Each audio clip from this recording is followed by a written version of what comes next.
Hello, Hello, everyone, everyone, and and welcome to welcome to Oasis. Oasis. I'm I'm hearing some hearing some feedback. feedback.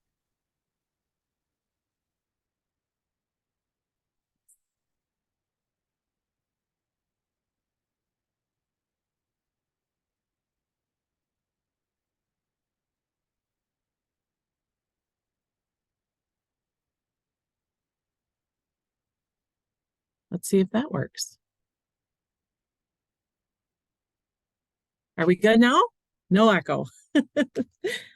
Welcome to Oasis. So good to have you take some time out of your busy schedules today. We have Tod Bolsinger joining us. We are so excited to have him with us today. Oasis, what is this all about?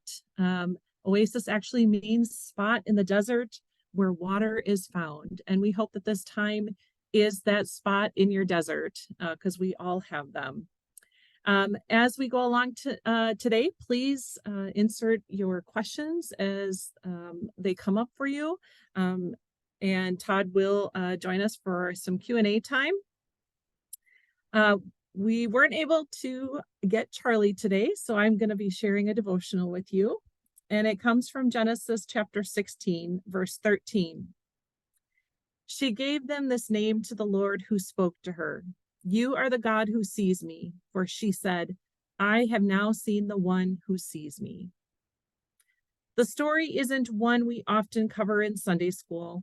Somewhere between Abraham confidently following God and being willing to sacrifice the son he waited so long for, we can forget the story of Hagar.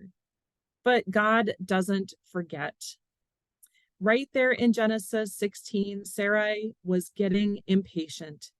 God had promised Sarai and Abram a son, but they hadn't seen him fulfill that promise. In her impatience, Sarai tells her servant Hagar to have a child with her husband. Yet, as often as the case, when we take things into our own hands, Sarai didn't feel better, but rather worse about the situation. In her pain and frustration, she mistreats Hagar to the point that Hagar flees. As Hagar is running away, the angel of the Lord meets her and tells her to go back, promising many blessings. In that moment, we hear one of the most beautiful names for God I've ever heard, El Roi, the God who sees me. I'm sure you've been in that moment before, the time when you wonder if people see you, see all you do, or what you've been done to. The truth is they don't. They don't see the late night texts with our teenagers in need. They don't really even think about who sets up the tables each week. Others aren't there as you shed tears while sharing someone's pain and grief. The countless visits to the hospital or the extra work in the evenings at home are left unnoticed. The endless phone calls to get that fundraiser or summer trip set up are lost on most. However, there is one who sees it all. Just like he saw Hagar in the midst of her trials and pain, the creator, savior, and sustainer of the universe sees you. Not only are you seen and known by the Lord, but you are loved. He sees everything, even the things we might rather him not see. And in that moment, he says, I love you. God sees us through the shed blood of Jesus that wraps us in his love. Like the woman at the well, or the one caught in adultery, like Adam and Eve hiding in the bushes, he calls out where you are. Though God's known all along, God calls out not to condemn, but to wrap in love. See what kind of love the Father has given to us, that we should be called children of God, and so we are. Rest today in the loving Father who sees you fully, knows you completely, and loves you deeply. And now I'm going to turn it over to our fearless leader, Tod.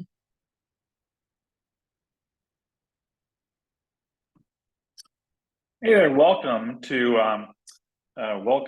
Oasis. We're really glad you're here. Just some things we want to let folks know about and remind people about. In addition to this event, we continue to do the extravaganza. That is the big event that we do every year. And this year, extravaganza will take place earlier sets of dates, mid-January. And we're really excited about that. Registrations are coming in quickly. Want to make sure that you get registered and get a hotel room and all that. We will be, again, at the Sheraton Hotel in New Orleans. And our theme will be Dream. We're looking forward to that. It's going to be a great event. A lot of stuff as well. People are preparing for the gathering. So if you're looking for information on the youth gathering, come to that as well. You'll learn a lot about it. And we're doing an intensive care course, a pre-course as well, just on how to have a great gathering. So we encourage you to come and to be a part of that. After this Oasis is over, you will receive an email in the next day or two as well with a link to an evaluation form. We encourage you to go to that, fill that out. That helps us as we plan ahead. And one of the questions we're asking, this is our first time doing this over this noon time slot, and we're trying to discern whether noon or evening works better. And so let us know what you think about that, that as well. Otherwise, lots of good stuff is coming. There's a new podcast being released next week, a new article coming up for the Connect Journal as well on next Wednesday. So look for that information to come both to you by social media and in your email slots. That's all the network stuff that's new. I'm going to turn it back to Stacy to introduce our speaker. Thanks, Todd. I'm privileged to introduce Tod Bolsinger, the co-owner and principal of A&E Sloan Leadership, Inc., an executive coaching and consulting firm that works with church, nonprofit, and marketplace leaders in leading change. He is also the executive director of the Dupree Center Church Leadership Institute, a senior fellow of the Dupree Center for Leadership, and associate professor of leadership formation at Fuller Theological Seminary, was the founder of the Fuller Leadership Platform, an innovative approach to online formation and leadership development, and served as a vice president of Fuller Seminary for 6 years. Prior to his educational career, he served as a pastor for 27 years. Tod is the author of 5 books, including the Outreach Magazine Resource of the Year in Pastoral Leadership, Canoeing the Mountains, which most of us are familiar with, the Christian Book Award finalist, Tempered Resilience, How Leaders Are Formed in the Crucible of Change.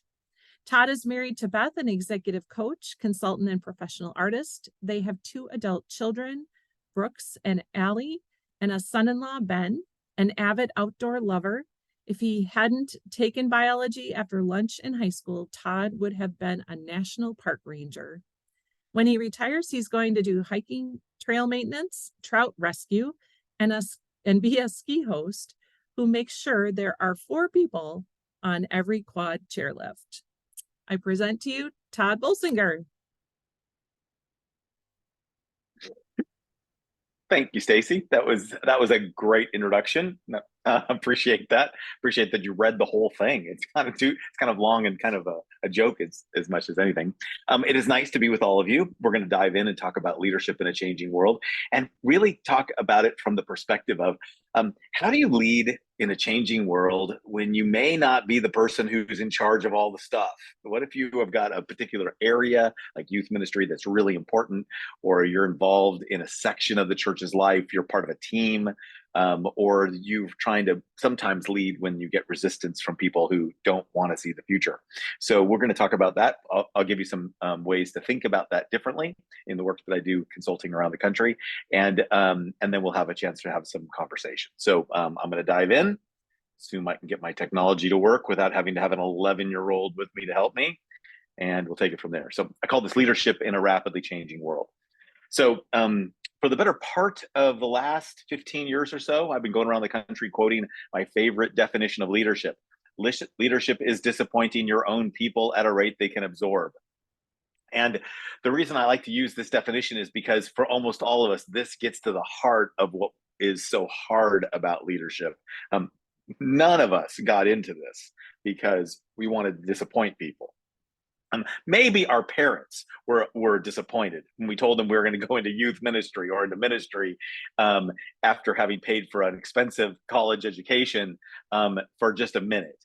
But then that disappointment kind of wears off as people look at us with admiration and appreciation. Thank you so much for what you do. It must be really meaningful to you.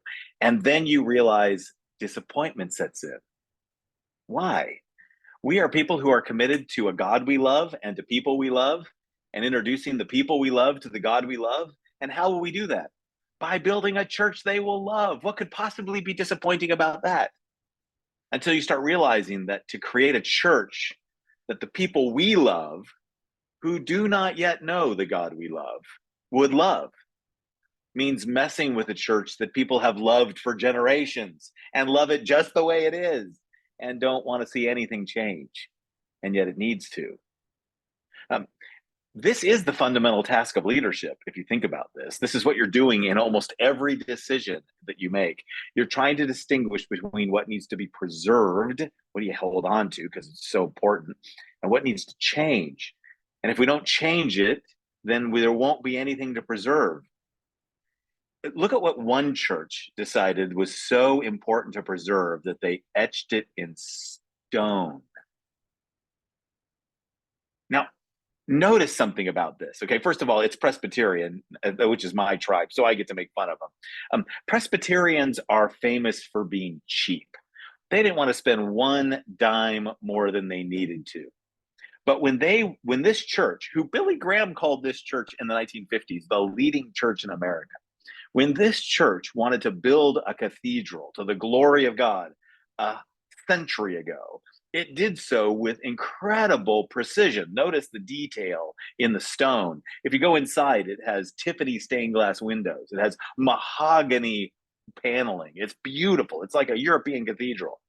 When they decided to put something over the front of the door that would greet visitors, they decided, and remember, it's a Presbyterian. It was done by a committee, not just one person.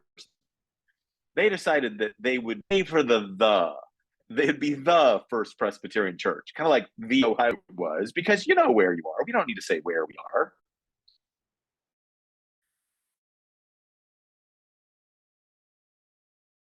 They pick, there would be a morning service at 10:45 and an evening service at 7:45.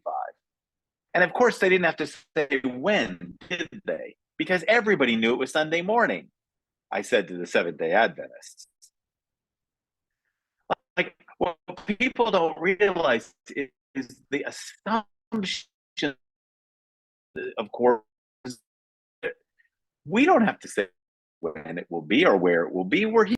I happen to know the person who was, and one of the things that was interesting is before COVID, they had 4 services in 3 different languages on 3 different days. Something these folks could never have imagined. So when we're making changes, we're trying to pay attention to what do you preserve? What do you etch in stone? And then what do you get willing to change? And how likely are we to know the difference? That's going to be the tension for us. So let's highlight a few things. Remember, what needs to be preserved and what needs to change. Okay. From there, we start asking questions about what leadership is about. Leadership is energizing a community of people toward their own transformation. This means that we know we're in a leadership zone and not just in a management zone, when people have to become changed in order to accomplish the thing God's given us to do.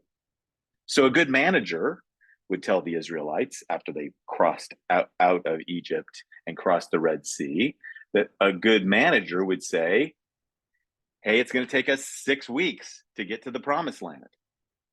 A leader understands that it's going to take 40 years for them to be the kind of people who can go into the promised land. And that's the struggle that we have in front of us. So let's talk a little bit more about this. Here's an interesting part.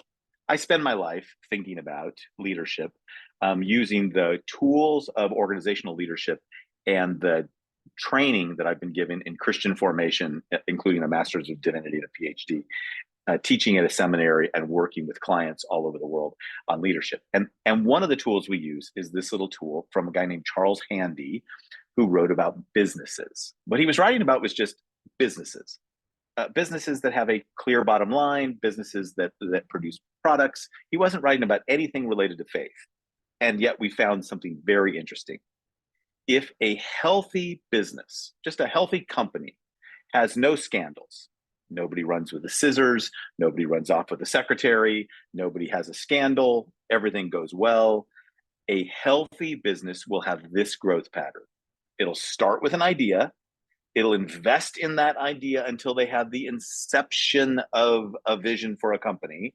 Then it will begin to grow. It will mature. It will get to the top, and it will decline. It's just inevitable growth curve. It's like a human life curve, right? It just inevitably does so. Okay, we took this and said, what about healthy Christian organizations? What do they look like? They look something like this. It's similar. Applying Charles Handy to Christian organizations looks like this. There's a need. Somebody in your town said, hey, there needs to be a church in this town, or there needs to be a nonprofit, or there needs to be something good for kids, or something healthy for teenagers, or there needs to be something that we do. There's a need. And a group of people come together to figure out how to meet that need.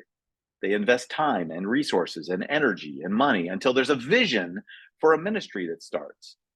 Then there's a process. And that process then leads to programs. Programs are just simply where we start repeating the processes that are working. And if it's healthy, remember, nobody's done anything wrong, just healthy, it hits the peak and then it turns into traditions. And traditions lead to bureaucracy, and bureaucracy leads to death. Remember, this is normal. This is natural. There's nothing different about this. Now, but here's what you have to think about.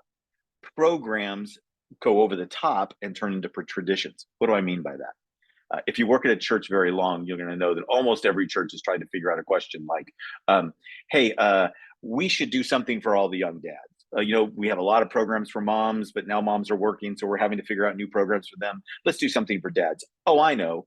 We'll do a men's breakfast. There's a good idea. Men love bacon. We'll get them together one Saturday a month. We'll pull in a speaker. We'll do something great. It'll be awesome. And the first time you do it, the men show up. Everybody loves it. People think that Mike's pancakes are amazing and that Bob's bacon is the best possible. And good old Hal was able to get us a really great speaker. Let's do it again next month. And they do it again next month and the month after, and people like it. And after a while, the program turns into a tradition. And how do you know it's a tradition? Because you start hearing things like this. Hey, we need the men to come out for the men's breakfast. It's no longer an announcement that says we need to do this because there are men who need a fellowship. It's we need the men to support the men's breakfast. I mean, Mike works hard and Bob brings his bacon and Hal got us a speaker and we want to make sure there's a good turnout. And that program is turned into a tradition. And the traditions turn into a bureaucracy when the next thing you know, there's a policy at the church that there will be no other events on the first Saturday of the month because we need to make sure nothing competes with the men's breakfast. And what started as a program that came out of a need that was actually meeting a felt need now has become a bureaucracy that stops new things from happening. Now, here's what I want you to remember. This is normal. This is just what people do. This is what an organization does. And it goes through this cycle. You don't have to be dysfunctional to go through this cycle. It just happens this way. So let me have you think about this. Where would you say your church is today? Where would you say you are? Oftentimes when I do this, I'll ask people to put up their fingers, like 1, 2, 3, or 4. I'll ask them to chime in or to say where they find themselves today. Maybe this is true about your church, maybe true about your youth program, whatever it is. Where are you in that cycle? Now, once you're clear on that, and you can at least acknowledge that, then you can begin to think about, so what do we do? Now, here's what's important to recognize. Wherever you are in that cycle, especially if you're at 3 or 4, right? Maybe you're the person who was brought in to try to bring the youth group back to the glory days, back to the days when the buses were filled and we all went to camp and every Wednesday night, everybody was all together in the same program, whatever it was, right? We had a youth choir that everybody used to get together and sing, and the old people loved it and the young people thought it was okay, whatever it was. Wherever you find yourself, there's 2 things you cannot do. You cannot do nothing. If you do nothing, you'll just decline. You got to do something.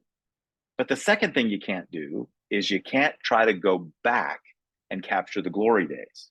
To go back up the scale literally means that you will decline faster because you're putting all your energy going against the curve. It's like trying to go up a down escalator. You fall on your face and slide to the bottom. So you can't do nothing and you can't go back. So what can you do? You start a new curve. You have to identify a need, develop a vision, and then live into that new curve. You got to start a new curve. That's the only way to go forward. Now, the hard part for this is that, and the reason why Charles Handy did this whole work with organizations is he wanted to make one point, one really, really clear point. The best time to start a new curve is yesterday. You want to start a new curve early in the process. When you want to start a new, energetic, innovative idea is when you're still on the way up, because you have the energy and time and resources to put into that new curve. The second best time to start a new curve is right now, wherever you are, which means that when you're starting a new curve, and if you're on the downward slope, you end up running into what we call the time of great confusion, which is where you believe you're starting something new and everybody else is aware that it seems to be going down, right? You start a new program, you start a new discipleship program, you start a new way of doing camp, you change the way in which you think about reaching out to kids, you get rid of a program that people loved forever, but it hasn't been working forever. And that time is called the time of great confusion. It's that gap you find yourself in, and that's what you have to lead through. So let me have you think about this. When you think about starting a new curve, about taking your church or reaching out to young people or doing the kind of things that you're called to do in a new, innovative way, and you know that it's going to meet a need and have a new vision, and it's going to start by creating confusion, what are some of the challenges that you need to face for a new curve? Think about these for just a moment. Think very specifically about your context. Some of you have been listening to me talk about this and you're already thinking, oh my gosh, my stomach is going.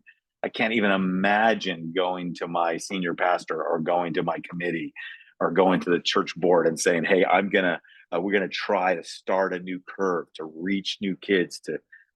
We're declining. To even admit that feels hard. And what will it require of you? Most of those things that you're facing are huge challenges. They're not simple. We wish we could solve them with like better snacks and a kicking band. But if you're trying to reach people who actually are not being reached, kids who've walked away, families who are less connected, folks who are over busy. I mean, think about this. So much youth ministry was built a generation ago on the idea that kids need a positive thing to do so that they won't be bored and get into trouble. A generation later, I know no kid who's bored. I know a lot of them who feel broken and neglected and ignored and busy and over stressed. So what do? We add busyness and stress and program. What will that require of you? Leadership is energizing a community of people toward their own transformation.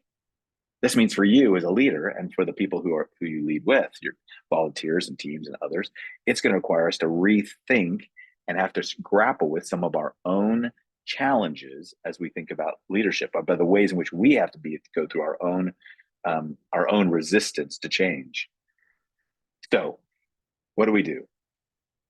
If you're at all like me, just that whole opening probably overwhelmed you just a little bit. Here I am, I'm trying to lead in reach youth. I'm trying to lead in the church. I'm in a setting that's hard. Everybody's looking at me, hoping that I have all the answers. I feel stuck. Here's a word from Edwin Friedman. He was a rabbi who was also a psychologist. And he talks about this kind of amazing phrase. He says, when any relationship system is imaginatively gridlocked. Just think of that phrase for a second.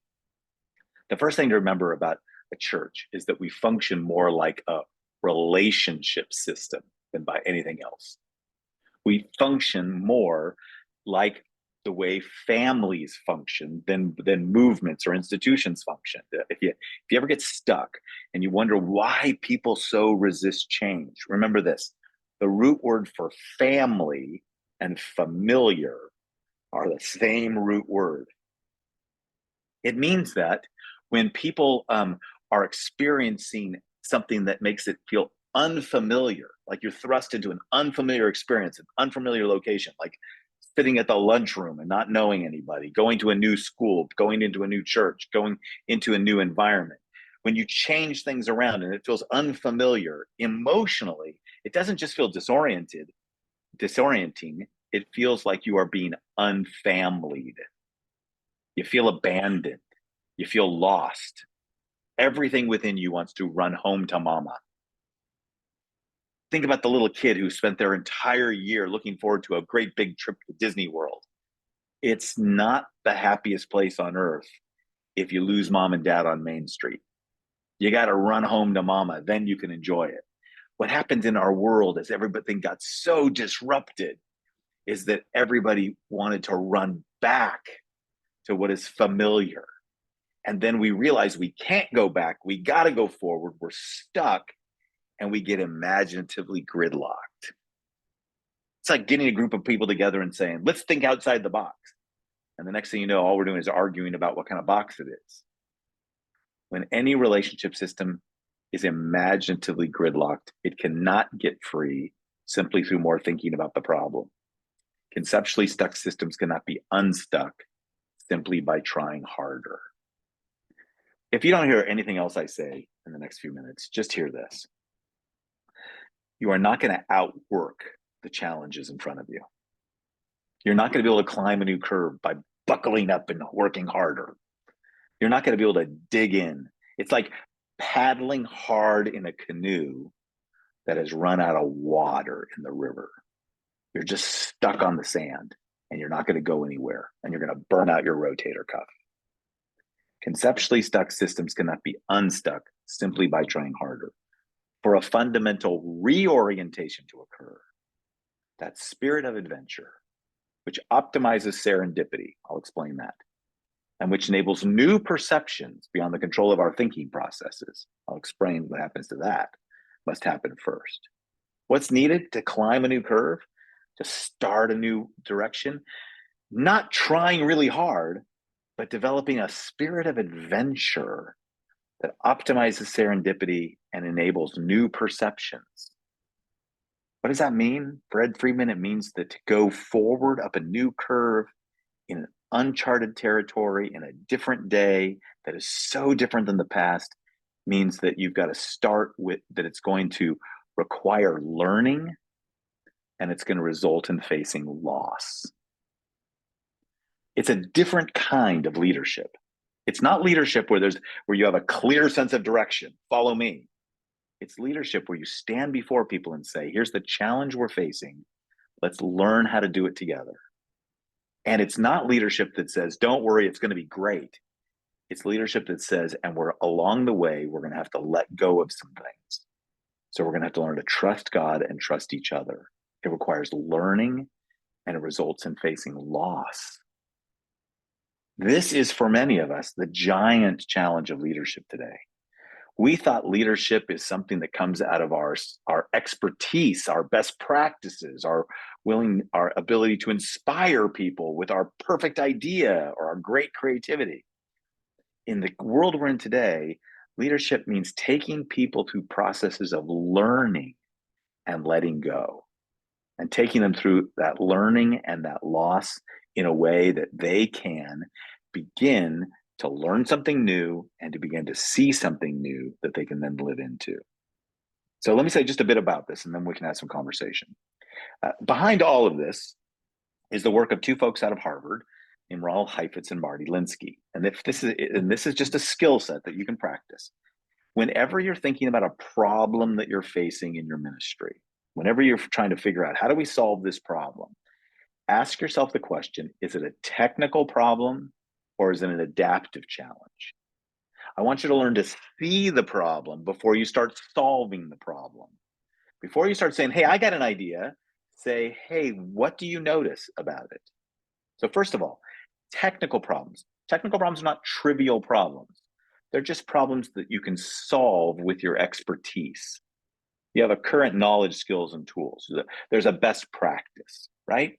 So if the answer is that our technology isn't working, we'll get someone who can work on our technology, fix our technology. It's a technical problem, but it's not just technology. It's stuff like if you're going to do a heart bypass, like my father had to have, well, then you want a person who's done a lot of them, right? There's an expert, there's a best practice, landing a plane, doing dentistry, figuring out how to run a good program a good Wednesday night program. There's best practices, there's ways to do it. I work at a seminary. Everybody who comes to a seminary, somebody says to them, "You're the best Christian I know. You should go pro." And they go off to professional Christian school. And we help them get a Master of Divinity. Does that sound like a superhero or what? And when they're finished, they've mastered some technical skills. They know how to exegete scriptures. They know how to use the Bible. They know how to do pastoral counseling. They know what to do. Our graduates can be 30 years old and know exactly what to do if they walk into a hospital room where someone's dying. We train them in how to do that. We train you how to preach a sermon on the Trinity without committing heresy, without talking about like eggs and shamrocks and water and stuff that are all heresies. We teach you how to do it. It's not easy, but it can be done. There are best practices. Those are technical problems. And most of us have been taught the technical skills of preaching and teaching, of pastoral care, and of running good programs. And there's good technical skills. If you have good technical skills, your people trust you. You get high trust. But adaptive challenges cannot be solved with one's knowledge, skills, and tools. It requires people to make a shift in values, expectations, attitudes, or habits of behavior. How easily do people shift values, expectations, attitudes, or habits of behavior? There's systemic problems with no clear answers. You don't have experts lead us through adaptive challenges. You have learners. You don't have best practices. You have experiments. You try some things and you learn as you go. And you don't ask the question, hey, here's a new idea. Did it work? You said, here's a new idea. Let's try something and see what we learn. Today, we're having an experiment, I heard, that we switch these to lunch instead of in the evenings. It's an experiment. Cost you one lunch meeting. Maybe it's better, maybe it's not. One of the questions you can ask is, so what did we learn? We learned that lunchtime we're actually less stressed because our families, we're not disrupting our families. Or we learned that lunchtime is actually harder to remember because what'd you learn? Adaptive challenges can't be solved with knowledge, skills, and tools. They require people to make a shift in values, expectations, attitudes, or habits of behavior. And that shift is what's needed to be able to move forward. That's the change of perspective. That's the serendipity, the learning that comes along the way that is part of a spirit of adventure. So let's talk just briefly about what that looks like. It requires learning. So what will that require of you? It requires that when people come to you with a really hard question, hey, how are we going to get all the younger people back into church? You know as well as I do that we are losing younger people at a rate of about 1 million a year. This is not a problem that was caused by COVID. It was been going on for the better part of 20 years in the main line, and it's now accelerating. And everything that's happening in our culture is accelerating with younger people. And so you get hired as the 27-year-old youth director or as the 35-year-old couple who's seen as being the people who are so energetic. And they look at you and they go, what are we going to do? What's your plan? What's the program you're going to bring? How are you going to solve it? And if you truly recognize how profoundly difficult this moment is, then you have to answer with what psychologists call the 3 hardest words to say. I don't know. Most of us, what we do at that moment is we do what my friend learned from his priest friend and his jet fighter pilot brother. My friend has a priest, he has a spiritual director. The spiritual director was invited by his jet fighter pilot brother to go on the base for the priest's birthday. And for 1 hour, the priest was allowed to play in a flight simulator on a Marine Corps base. This was his birthday present. The jet fighter pilot took his brother, the priest, on the Marine base. They went in, they got in a flight simulator, and he got to pretend that he was a jet fighter pilot for an hour. When he finished, he came out of it. He looked and he asked the people, why do you train with flight simulators? And the answer is, at the moment of crisis, we will not rise to the occasion. You will default to your training. What most of us were trained to do was give answers, teach Bible studies, run programs, and if nothing else, care for people deeply and hope that would be enough. What happens when we have no answers? They don't show up at our Bible studies. They say they want the programs, but they're too busy to come out for them. And everything you do to care for those people or those families seems as if it's fallen on deaf ears. What we do is we double down. We try harder. We paddle harder. At the moment of crisis, you default to your training.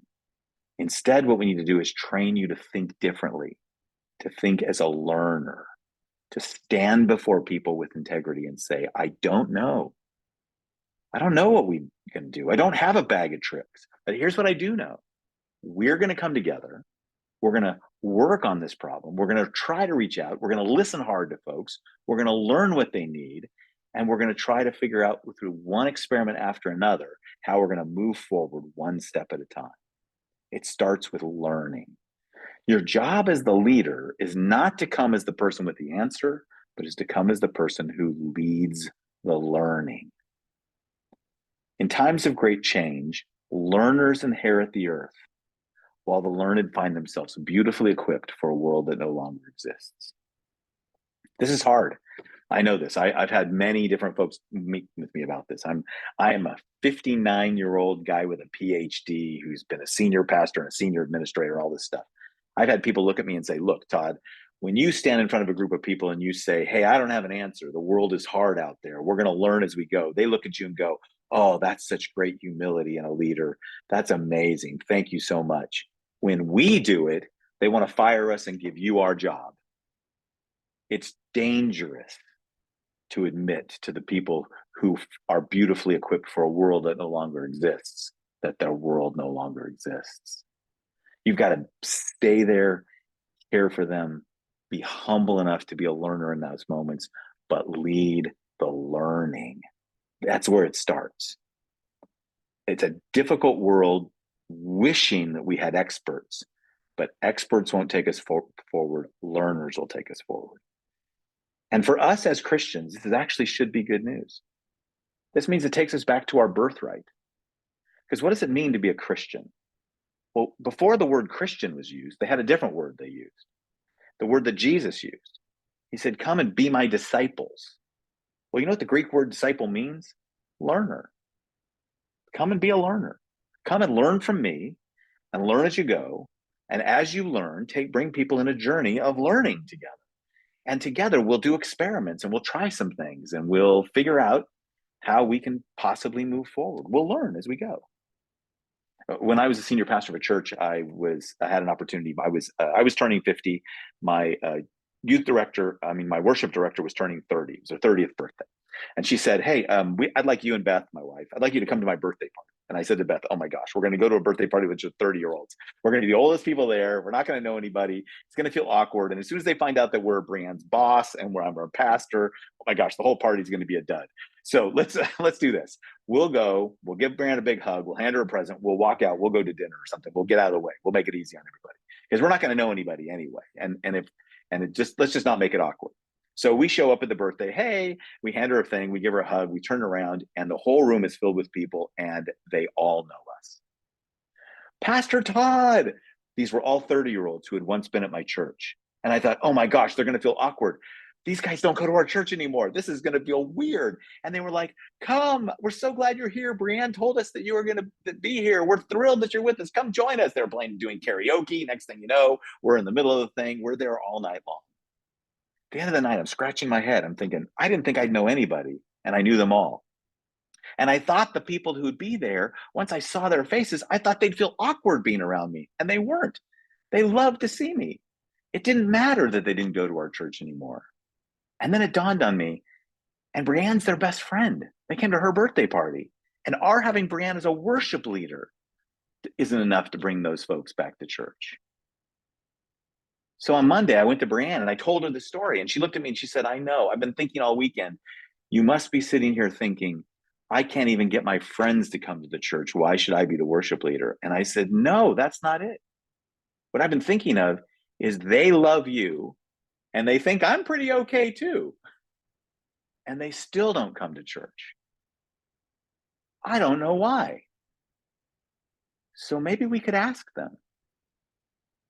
So I told Brianne, if you could get a group of them together, ask them if they'll meet with me. I'll bring the pizza and I'll bring the beverages and we'll gather together and all we'll do is talk. I'll tell them I promise them that I'm not going to try to convert them or shame them or guilt them or convince them of anything. I just want to find out what is in their life that makes it so that the church that they have their best friend leading worship, that a pastor they seem to think is okay, that they have a history with, is why they don't come. That led to 6 different dinners where over time we began to realize that what was happening, that it wasn't because of anything we had done. It was because our church had become the kind of place where people like them could explore their doubts. They said, look, we love the church. It was great for us when we were kids. But as we got older and had more questions, it felt like there wasn't a place for us to ask our questions.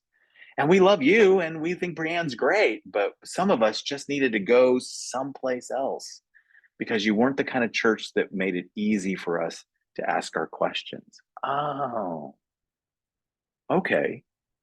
We learned something. And it allowed us to start thinking differently about the way we related to those folks.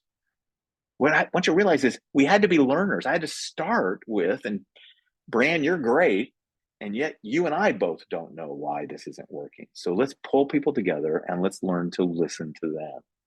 In times of great change, learners inherit the earth. The second thing is it results in facing loss. There's going to come a time where you're going to have to let things go. That men's breakfast may not work anymore for younger men. That youth choir that the people love so much may not work. That program that people invested so much in, it's going to be like the church bus that we used to use, and now we realize it's just better to rent vans. That building that we built 20 years ago because we wanted a good youth center, now mostly doesn't work because kids don't need a big event place to hang out with. They need something different. It means we're always letting things go. I wrote a book called Canoeing the Mountains. It's all about the Lewis and Clark expedition that was trying to find a water route until they found the Rocky Mountains. If you went on this trip because you were a canoe expert and you were trying to find a water route and you run into the Rocky Mountains, you realize at that moment that you have to let go of the canoes you built with your bare hands and you need to move forward into the wilderness. And you're no longer an expert who knows where you're going. You're going to have to actually listen to Sacagawea, a teenage Native American nursing mother who knows the way better. You have a loss of identity, a loss of credibility, and maybe even a physical, tangible loss of things that are really important to you. It requires learning. It results in facing loss. People don't resist change. They resist loss. And what most of us do when we're facing losses is we double down on trying to minimize the loss instead of letting go and asking ourselves bigger questions about what we need to, if we let go of, which we might be able to lean into. So let me close with this final story. It happened to me about a time when I had to lose an expectation in my own life. I was working at the seminary. My job was to try to bring innovation to the seminary around the way in which we're trying to reach new people for the seminary. That There's a decline in seminary enrollment, like there's been a decline in church. How can we leverage our research and our resources to serve the church when we have less students who need less degrees, who want to take on less debt, who are just not as interested as they used to be? What could we do? So my team was working on that problem. I made a presentation to the board of trustees. A lawyer who is in our board of trustees was actually a lawyer from Silicon Valley. He worked in the tech industry doing innovation.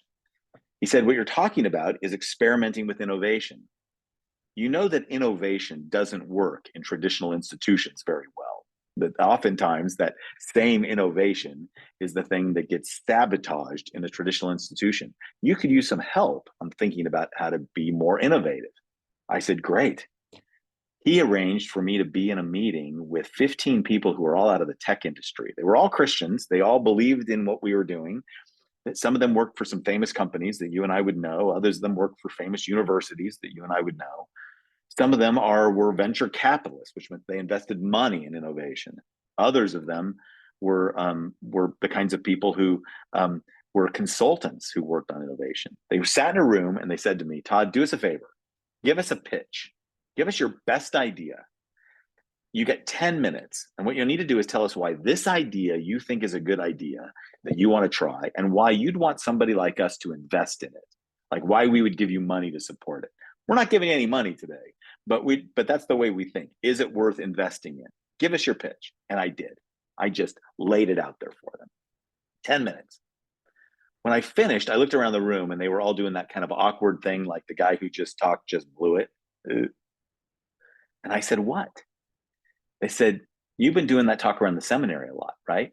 I said, yes. I said, yeah, that makes sense.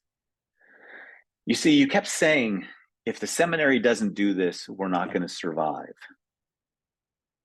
Tod, nobody cares whether your institution survives. They only care if your institution cares about them. Nobody cares whether your institution survives. Nobody cares if your church survives. Nobody cares if your youth group survives. Nobody cares. They don't care if you have a big old event, or if you got a big name or a cool thing, or you got somebody with a smoke machine or kicking band. They don't care if your institution survives. What they care about is, do you care about them? So get out and listen to them. What I learned was, for those young adults sitting buying that pizza, was that they didn't care that our church had lost young adults. What they cared about was, we didn't seem to care about them as a young adult.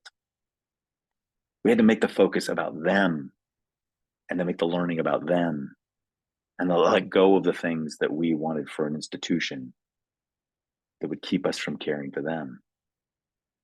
The default behavior for most organizational leaders is to solve the problem for our organization.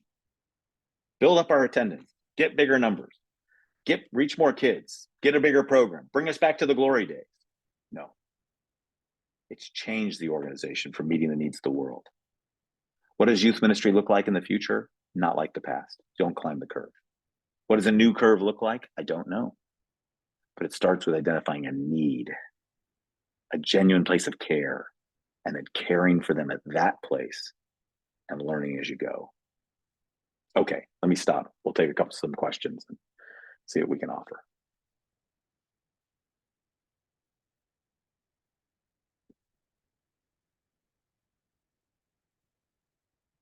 Pat, Zoe, one of our attendees wrote, if we're going to continue tradition, we must be able to pause to identify and articulate why. And if we're going to change tradition, we all must be able to identify, articulate our why. Yeah, it's Zoe's very insightful about this. And so one of the parts to think about is we often run into a struggle, because when people say, start with why, which is a really powerful thing, what they're ultimately saying is, start with why I should be excited about this, instead of why we might need to experiment with something that's not working, letting go of something that's not working. Start with why is another way of saying, start with the need, start with the pain point. Start with listening to the people and learning from the folks in front of us who need us to change for them. That becomes the different way of thinking about the issue. It's not, I would say, many people of my generation were taught you lead with a big vision. I say you lead with core values. Here's the things that are most important about us. And then you lead by listening to a need. It is your values, what we care most about, what is so dear to us that we don't want to change because that's who we are, and the need in front of us that requires us to then learn as we go and learn from there.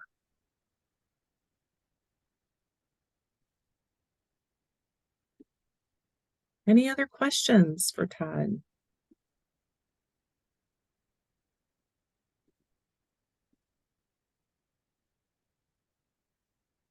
How do we best communicate these core values when we are dealing with multiple generations and types of people? Yeah.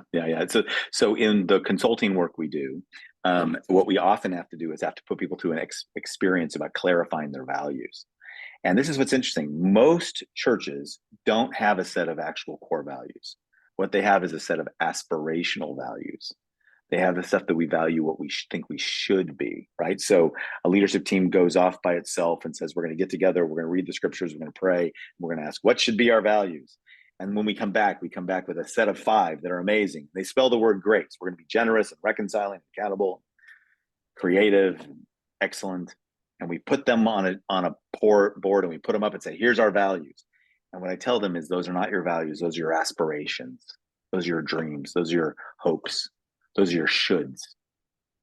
Your values are things that you actually value. And how you know this is this way. Ask people to tell a story about what they're most proud of in the history of the church. What matters most to them. Who the hero is. Ask a story. If you could have your youth group meet anybody from the history of this church that you think is a hero in the faith, who would you want them to listen to meet? Maybe they'll only meet him in glory, but who would you want them to meet and why? Those are your actual values. And those actual values, you've got to come together and agree on those. And you'll say, whatever those values are across the generations, the things we most stack hands on and agree on are like our DNA. It's like our family DNA. This is what we're passing down, and this is what we're holding on to. And so working across generations requires even more conversation about what we all value together so that we can move forward. And this is at the heart of a lot of the consulting work that we do is with folks along the way. Heather writes, when we're able to sit down and listen to the why and create a vision that meets a need, how do you bring others along to that? So notice that I didn't, that vision that meets the need, to me, the vision is really simple. The vision is what helps us meet the need. I'm not a person, this is a big place where I've changed. I used to believe that my job as a leader was to create a stirring vision. What I actually want to do now is say, here's a need, and here's how we meet this need. So I'll give you an illustration from a church that I've been working with. They're a church that had 300 youth in their youth group. They're a mainline church that 20 years ago had 300 youth in their youth group. And they had a choir. They're a Methodist, so it had a Wesley choir. And that Wesley choir had 100 kids in that choir. So when we started working with them, doing our consulting work with them, most of the adults said, we've got to get back to the 300 kids, and we got to get back our Wesley choir. And we think if we get that Wesley choir humming again, that'll drive our youth group. And that's what we need to do. And this is a church that cares deeply about kids. They built a building for that 300 kids 20 years ago. And when they started talking about the people who wanted them to go back to the Wesley choir, we're not talking about 80-year-olds. We're talking about 40-year-olds who remember when they were in the Wesley choir 20 years ago, and they want their kids who are now becoming teenagers to be in the Wesley choir. That's what they wanted. Well, we started asking them, so what's so great about the Wesley choir? Tell us stories about the Wesley choir. And they started telling us stories about how the Wesley choir was the place where kids who were committed to their faith would meet other kids committed to their faith. It's the place where, because you were part of a choir that traveled, every kid learned how to give his testimony. That you went into scary places like jails or convalescent homes, or you went into places and you had to actually learn how to sing your faith together and work hard and be committed together. And that when you were ready to go to college, you didn't just have people who helped you with choir. They had mentors and people who helped you think about your future. Every story they told was powerful about the transformative life it had with kids. And not one story had anything to do with music. And we asked them, so the power of the Wesley choir was not in the music, It was in the mentoring, the discipleship, the mission. What could give mentoring and discipleship and mission today that isn't going to be acquired? That's the learning that you needed to figure out, and that's the new thing that you have to gather, you have to move forward with. It's not trying to gather people to your idea. It's trying to help people see the core values that need to be changed in the changing world and take forward and try to create an experiment with that. And another question, most of us aren't the senior leaders or senior pastors. We lead from the middle. That makes it a bit more complicated for us. Do you have advice for how we can help move our congregations forward? Yeah. Let me, so this is probably the most powerful question that I get asked. So I teach in the Doctor of Ministry program at Fuller. And what that means is most of my students are people who are right at the edge of becoming either senior pastors, they've been either youth pastors or associate pastors, or they're middle people. They're in the middle chair or the second chair, which means that you can't lead with authority and power. And a technical solution is leading with authority and power. Adaptive leadership requires you to invite people into a process of learning. So it requires you to learn and stay connected. It requires you to be in the system and learn how to do things like name competing values, model and invite people into a process of learning and experimentation, of trying to create within the system, like you work within the system to create the culture that will enable us to be able to move forward. It's pretty difficult because the leadership of the past was the expert or the person with power. And most of the people with the expertise and the power are of the generation where their ideas aren't working. And so what you do is you look for the opportunity to invite people into the experience of learning and of letting go and of experimenting. And this adaptive leadership that we talk about is really about learning how to experiment. And most of the coaching we do and the consulting we do with people in the organization, a lot of times it is senior leaders, but for a whole bunch of folks, it's the folks who are bringing the change in the system are not the senior leaders. They're the people within the system who are aware that their old things aren't working, and so they have to learn this new way of leading. That is, it's literally called leading without power, in a different way.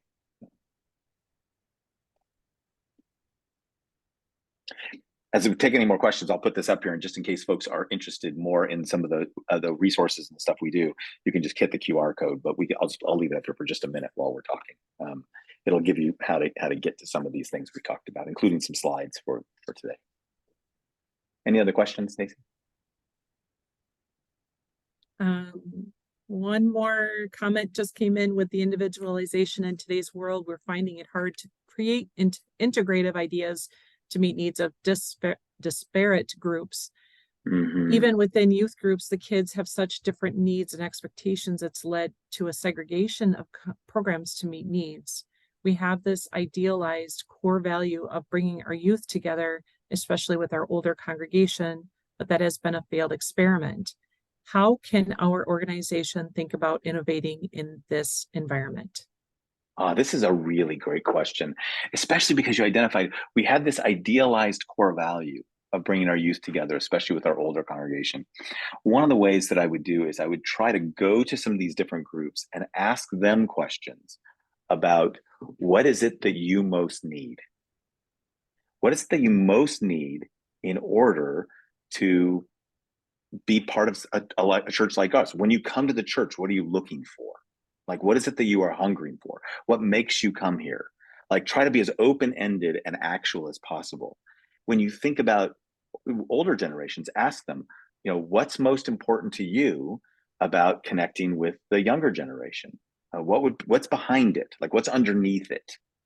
I always say, go to the underlying issue and try to get to the underlying part. What you start finding is wherever those things come together is where you want to experiment. So I'll give you an example. When we were working in our church, we were actually working not with generations as much as we were working across cultures. We had a Latino Spanish language church and we had a English language church. And we really were committed to our Spanish language church growing and thriving. And we kept trying to do a multi-language service. We kept thinking we should worship all together. And we started realizing that worshiping together was the last thing we needed to do. like everybody wants to worship in their heart language, right? So you think that trying to get contemporary and traditional services together, getting people across languages, it just created a service nobody liked. So we started saying, so what's the underlying thing that we wanted? And we started realizing what we mostly wanted to believe is that we had each other's back, that we understood each other, that we cared deeply about each other, that people in our church could find a way of developing friendships. So we set aside worshiping together and we started serving together. And we started serving together in predominantly Spanish language environments. So the people who spoke Spanish would be the leaders. And so we started realizing that when we started doing those kind of ministries together, it built our relationships. And then over time, we could do something like begin to worship and stuff together. Like it starts by going and identifying what's the pain point, what's the need, what's the reason that you're coming. What if we were to care for you, what would that look like? And it's going to be disparate. But when you start finding places where you can connect people into those things, try some experiments and see what goes from there. Great question, Rachel. That was awesome. And Todd, thank you for this very insightful synopsis.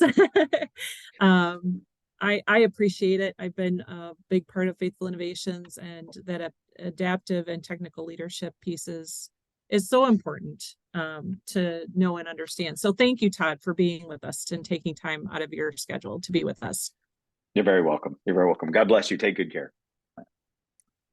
And thanks to all of you for taking time out of your day. Hopefully you were able to grab your lunch while you were joining us.